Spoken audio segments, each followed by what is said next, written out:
Good morning. How are we doing today? My name is James Sweeney, aka SplitSuit. Welcome back to another video.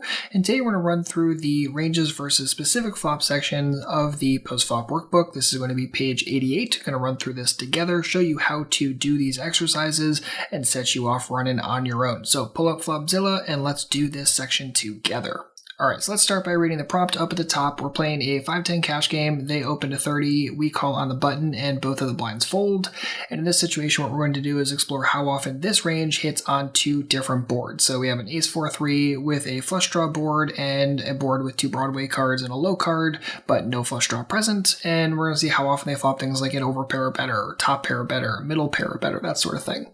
And beginning to start thinking about your opponent's range and how often it's going to hit these different kind of categories on boards can be very, very helpful when it comes to thinking about floating or barreling or lots of other things as well, just raising right that moment.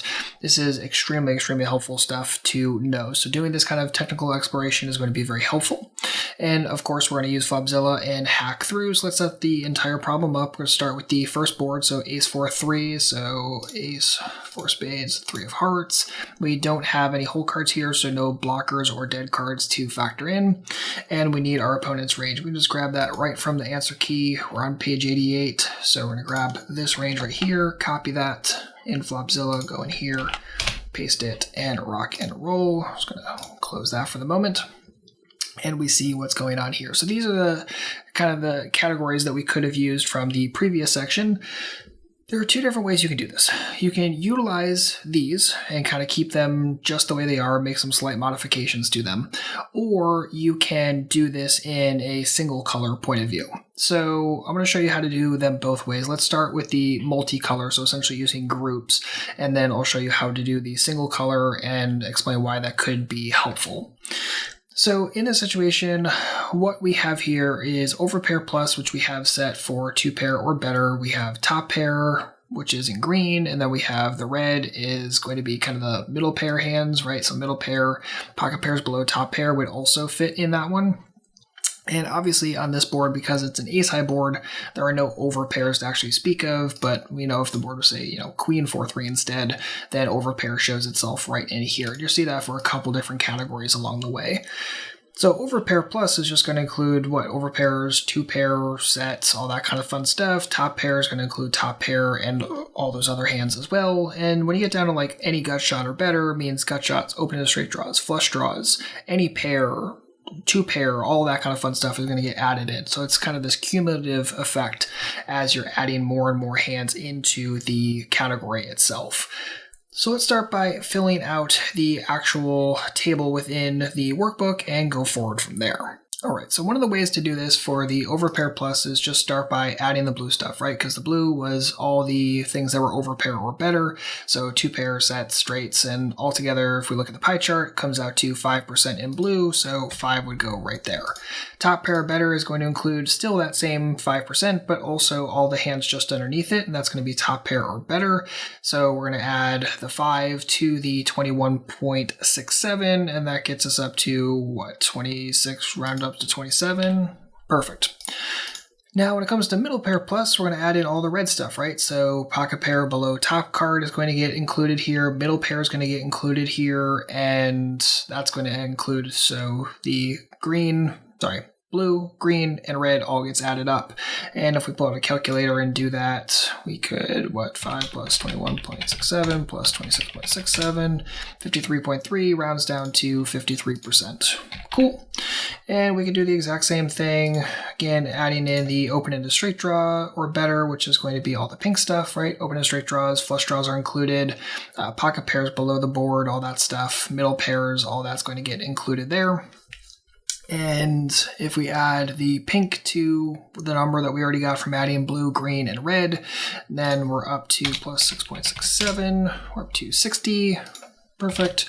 And if we add the gut shots, which is 8.33, then collectively we're up to 68%. Excellent. Pull up the answer key real quick, make sure we're on the right track. So for the ace-4-3 board, we have 5%, 27, 53, 60, and 68. Perfect. So we did everything correctly so far. Now, that's a little bit tedious doing that with the calculator, but it's also important that we do it that way if we want to make sure that we have everything accounted for and then we don't have like rounding issues, right? Because if we had rounded the 27 and the 27, we would have gotten 54 for middle pair plus, but that's not the correct answer in this situation. So that's the way to kind of be a little bit more precise with it. Now, there is one other way to do it, and let's use that route for the Queen 10-5 rainbow board. All right, so the other option is to use a single color instead of using this multi-category thing. So we could come in here, clear everything out, and just add them one by one. So for overpair or better, we have what? 2 pair plus, that's still 5%. Okay, actually forgot to change the board, so clear that out. Queen of diamonds, 10 of hearts, 5 of clubs. Nothing else gets changed, right? We have the same exact range, just have a different board. And let's run from there. So overpair or better, right now we have 11.9, so we round that to 12. We have top pair plus. So again, for this one, we can just continue adding, right? We just add the categories as they expand from the question itself. And we just use this number right down below, or you can pull it from right here, whichever. 32.2. So 32, middle pair or better. Okay, add that up. Now we're up to 41. Open-ended straight draws are better, so include open-ended straight draws, include all of these junky pairs. There are no flush draws to contend with because it's a rainbow board. So here's where we are, 75. And any gut shot or better, so include gut shots in here too. And we're up to 96. Right, because 95.5 rounds up.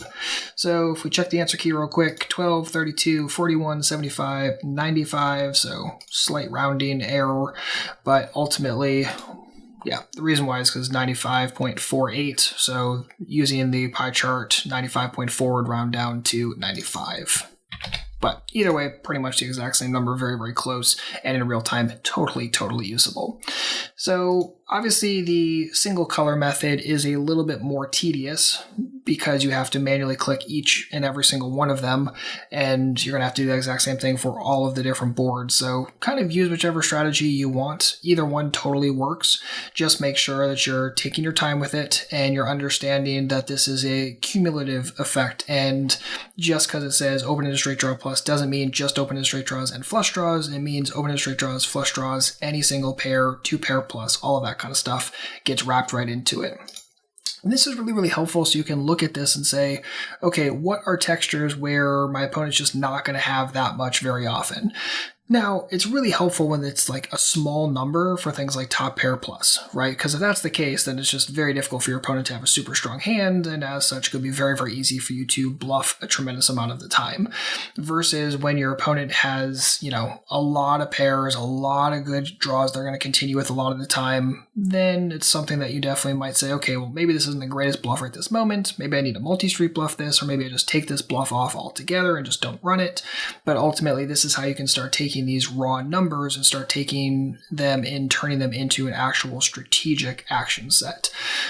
So that's how you would do this section of the workbook. Again, take your time with it. There's no need to rush through it. Use whichever method you want, either the multi-group method or the single group method, and take your time. And if you're slightly off on an answer, make sure to double check and make sure there's not like a slight rounding thing, right? Again, we pull the numbers right out of the pie chart over here, which is why we had that slight discrepancy from 95 and 96. So I'm going to set you off and running. Hopefully this helps. If you have any comments or questions, don't hesitate to let me know. Otherwise, good luck out there and happy grinding.